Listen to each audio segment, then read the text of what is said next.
ദൈവനാമം മഹത്വപ്പെടുമാറാകട്ടെ. ഒരു മുന്തിരി വള്ളി, ആ മുന്തിരി വള്ളിയിലെ ഓരോ കൊമ്പുകളിൽ നിന്നും മനോഹരമായ മുന്തിരിക്കുലകൾ ഉണ്ടാകുമെന്ന് നമുക്ക് ഓരോരുത്തർക്കും അറിയാം. ആ മുന്തിരി വള്ളിയിൽ ഉള്ളപ്പോൾ മാത്രമാണ് ആ കൊമ്പിൽ നിന്ന് ഫലം പുറപ്പെടുകയുള്ളൂ. ഇവിടെ കർത്താവായ യേശുക്രിസ്തു പറയുകയാണ്, യോഹന്നാൻ 15:4 പറയുന്നു, എന്നിൽ വസിപ്പീൻ, ഞാൻ നിങ്ങളിലും വസിക്കും.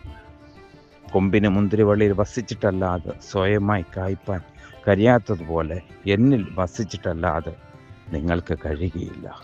കർത്താവായ യേശു ക്രിസ്തു കാൽവറി ക്രൂശിൽ നമ്മുടെ പാപങ്ങളെയെല്ലാം ഏറ്റെടുത്ത് നമ്മൾക്ക് വേണ്ടി മരിച്ചു, ഉയർത്തെഴുന്നേറ്റു. പിതാവിൻ്റെ വലത്തുഭാഗത്തിരുന്ന് ഇപ്പോഴും നമുക്ക് വേണ്ടി പ്രാർത്ഥിക്കുന്ന അതേ ക്രിസ്തു നമ്മളോട് പറയുകയാണ്, നമ്മൾ ക്രിസ്തുവിൽ വസിക്കുക, ക്രിസ്തു നമ്മളിലും വസിക്കും.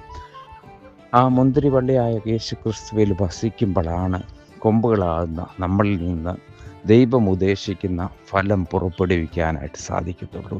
അതുകൊണ്ട് ഏത് സമയത്തും യേശു ക്രിസ്തുവിലായിരിക്കാൻ, നല്ല ഫലം പുറപ്പെടുവിക്കുവാൻ തിരഞ്ഞെടുക്കപ്പെട്ടവരാണ് നാം എന്നുള്ള വസ്തുത മറക്കരുത്. ഈ വചനത്താൽ ദൈവം നമ്മെ ഓരോരുത്തരെയും അനുഗ്രഹിക്കട്ടെ. ആമേൻ.